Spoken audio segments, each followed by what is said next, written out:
Here we are for another round of the 70s versus the 90s, and it's a look at the Cuban Revolution of the late 1950s when I put Richard Lester's Cuba against Sidney Pollack's Havana.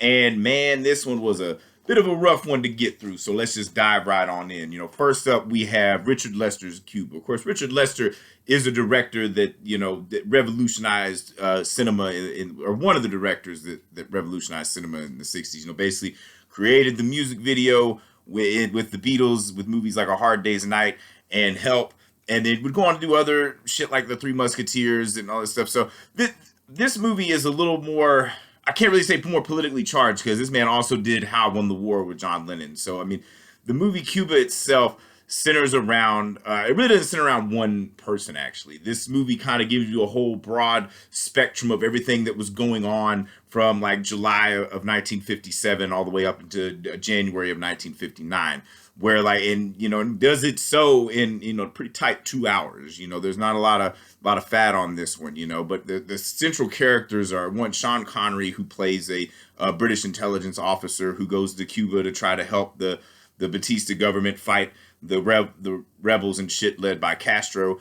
And then you also have Brooke Adams, who plays a former love interest of his. They had a wild romance and stuff, and that kind of triggers stuff in him. But now she's married to a fucking bottle manufacturer's son, played by Chris Sarandon, who is pretty fucking brilliant and in a way kind of looks like Mark Ruffalo in this film.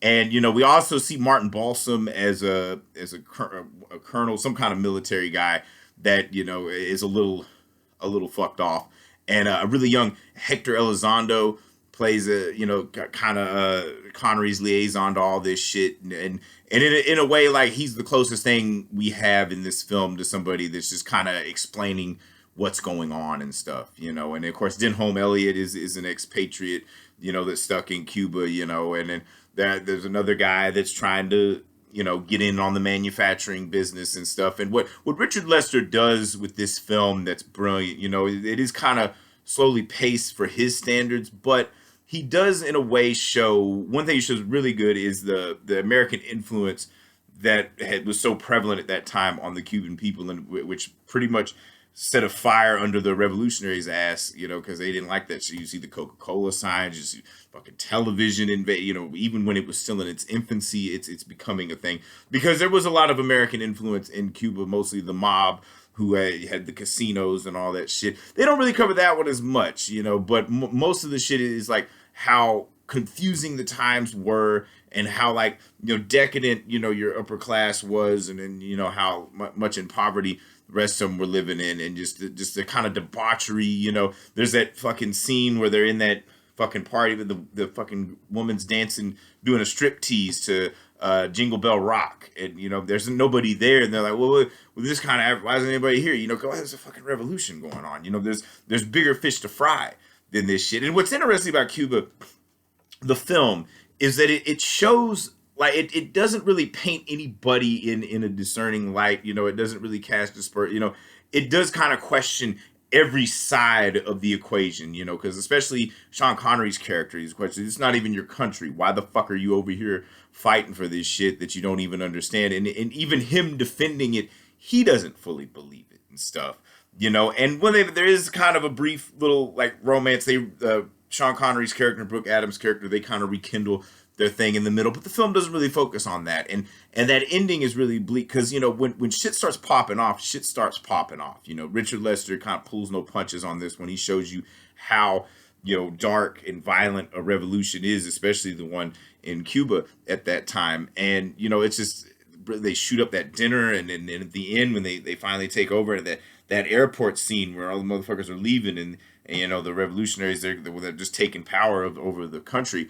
They're gloating, say goodbye, bye, and seeing Batista run with the goddamn fucking golden pianos and shit like that, or ivory, whatever the fuck that thing. They're hauling all this shit. It's just like, got your ass whooped and now you're on. So it's like very devastating. And then you kind of see the Brooke Adams watching Connery go. It's just not gonna happen. She stays with Cuba, even though her dude ends up shot by that young revolutionary that was supposed to kill Connery. He's so ready to kill, and he has no idea why he wants to kill or why he should be killing, you know. And then with that guy tells him is like, we needed guns, now we need brains, you know. And that's how the progression of the revolution, that Richard Lester balances all of that perfectly. And then we move forward to Sidney Pollack's Havana, which takes place around a similar time. The only difference is this movie actually does center around one character, and that is Robert Redford's Jack Weil. And he's a professional gambler, you know, mostly a poker player and stuff. And he comes to Havana specifically to gamble, you know. And we see him in the beginning of the movie, you know, they're going to stop the ship and be stopped for like 10. Somebody found a gun. And so Redford claims it as his own just so he can get to fucking Havana. There's no ideology in this shit. There's only two things this character cares about: gambling and getting laid. Like, that's all he even says that in the fucking movie, you know.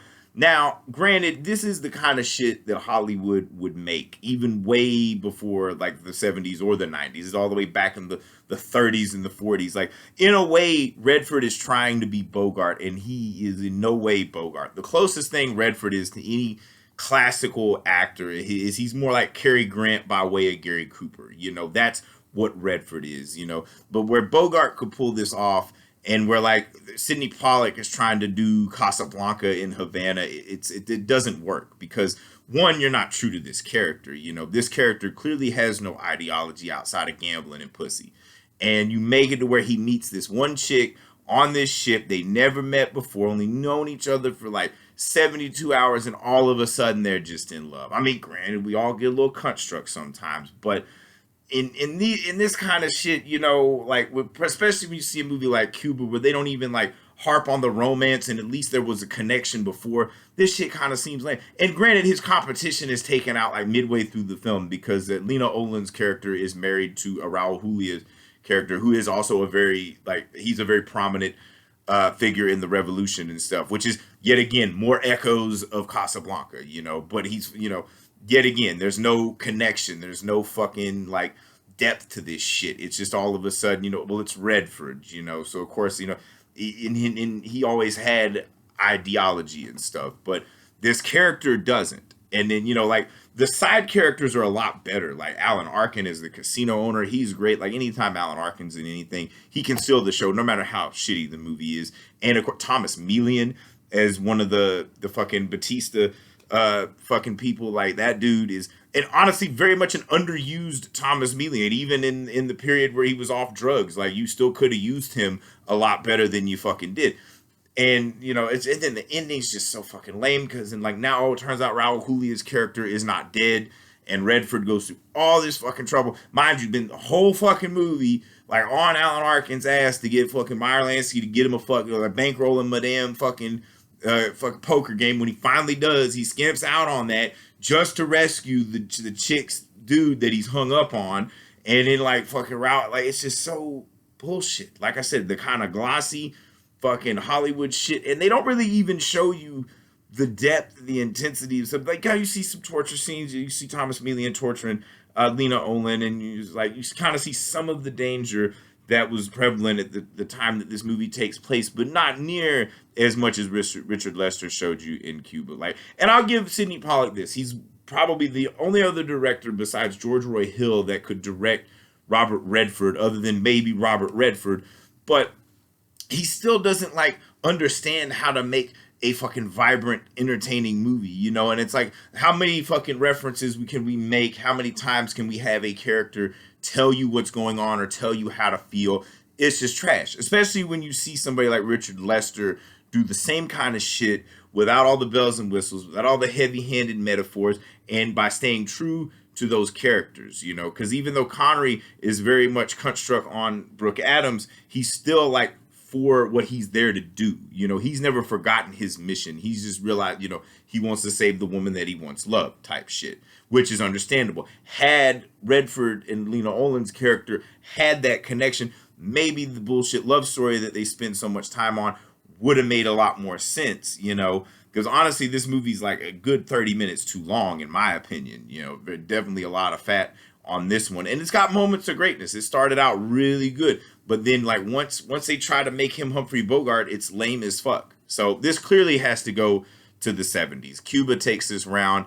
because one, Richard Lester, a far superior director to Sidney Pollack. Sidney Pollack's good at like getting his actors to hit the mark, but not is like giving you anything of any substance, you know, and like, and especially like the voiceover at the beginning and the end of Havana is garbage, especially that little tacked on fucking, you know, it's 1963, you know, all this shit, you know, it's just fucking like, oh yeah, being in that situation just really changed him. Now he reads human interest stories. Give me a fucking break, you know. Whereas devastating as it is to watch not only a country crumble at the end of Cuba, but also to see like, you know, a love crumble, like it's never gonna happen. You know, she may end up dead, you know, because she was, you know, part of that bourgeoisie shit. So for anybody keeping score, that's 42-33. The 70s are up by 9. Man, they are kicking mucho ass. Look, you know, like I may have been right.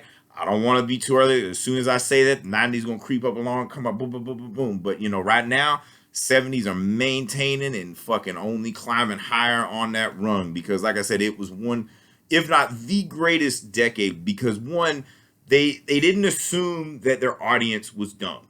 They made whatever the fuck they wanted to make, you know, without trying to tell you this and that, how you should feel. They give it to you straight, and you figure out on your own as you're supposed to. That's what the cinema's supposed to. You don't need to fucking be told every little fucking thing, how to feel. And, you know, they also, like, would show you everything. You know, they didn't really care so much about love. Just like, anything happy ending, fuck all that shit, you know. Or even if it was sentimental, fuck all that shit too, because you didn't have time for cinema. You didn't have time for nothing, because the world was fixing to end. And, you know, and then we get the 90s, and it's just glossy Hollywood shit that the 70s rebelled against. So it's all cyclical. So every revolution dies, you know. It has a good start, but never a good finish. So if I've said anything wrong, anything you disagree with, feel free to eviscerate me in the comments. I don't really care at this point. I'm just having fun. I have no life. That's why I keep doing this stuff. And, you know, plus I got to know. You know, it eats away at me every night. I dream about this shit. So, and if you have any ideas for any other, you know, matchups that I haven't done yet, feel free to let me know. I'll add them to the queue, you know, but we'll see bonus rounds and, of course, main events every Saturday. So, like I said, man, the summer's over, but, man, this shit's only heating up. Straight up sizzling.